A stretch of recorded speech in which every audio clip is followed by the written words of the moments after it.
A man and his son were living in a bathroom when someone started banging on the door. He instantly covered his son's ears and braced his feet against the door. He was 3 months behind on rent and had to hide in the bathroom to avoid his landlord. His car had been towed for unpaid tickets, all because he'd lost his job. Each morning the man would hunt for work. When he saw a guy stepping out of a fancy car, he asked what he did for a living. The man said he was a stockbroker. That's when our guy made up his mind his life was about to turn around. The next day, he applied for an internship at a brokerage firm, but with no background or experience, heard nothing back from anyone. Still, he didn't quit. Instead, he waited downstairs each day for the hiring manager. After a month, he finally caught him once in the car. He sold himself hard, but the manager wasn't paying attention. He was messing with a Rubik's Cube and said nobody could solve all 6 sides to win the manager's trust. The man claimed he could solve it before they arrived. He took the cube and quickly finished the first side, then the second, then the third. The manager looked at him in shock. He solved the cube with just seconds to spare. The manager was amazed by the completed puzzle but hurried off.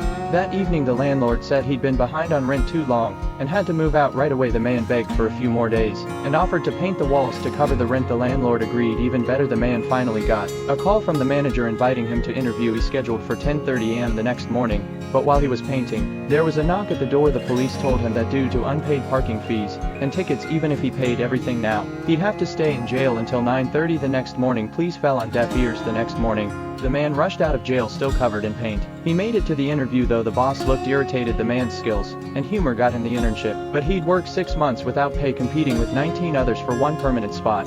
So the man arrived at the office first each day, carefully noting everything. His supervisor said he squeezed every minute at work, never drinking water during office hours, so he wouldn't need bathroom breaks and wouldn't have to put down the phone, just hit the hang up button and dial the next number. The man poured everything he had into the job. After 6 months came the day of the final exam. He nervously turned in his test. The next day, his supervisor called him into the office. He was extremely nervous, but when he heard his boss ask if he'd like to join their team, tears filled his eyes as he said yes. He'd waited so long for this moment and been through so much hardship. If you're going through tough times right now, don't give up. Hang in there a little longer. Success might be just around the bend.